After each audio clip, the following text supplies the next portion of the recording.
Today I'm filming a goat makeup on my face. I love doing animal transformations, and the goat has very different proportions from my own face. So I'm going to be painting the eyes above my eyes and the mouth below my mouth.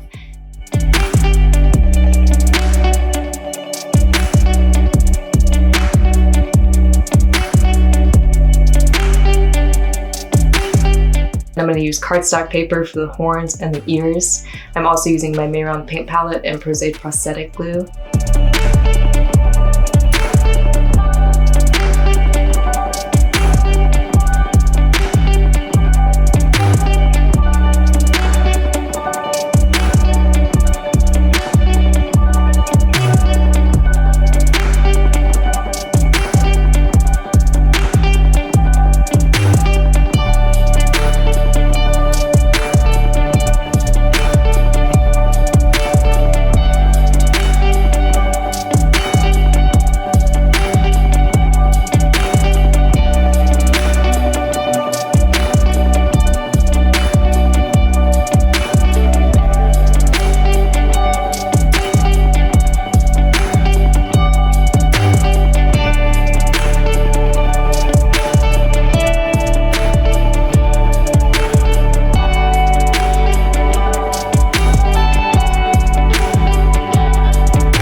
Thank you so much for tuning in to today's video. I think today's illusion sells super well. I think it's definitely one of my better animal transformations, and I had a lot of fun. I think this shirt paired really well, kind of going for that metal sort of feeling of the goat, because that's kind of where we see that iconography a lot. So I hope you enjoyed. If you want to see me do another animal, please be sure to comment what I should do next. I'll see you next time.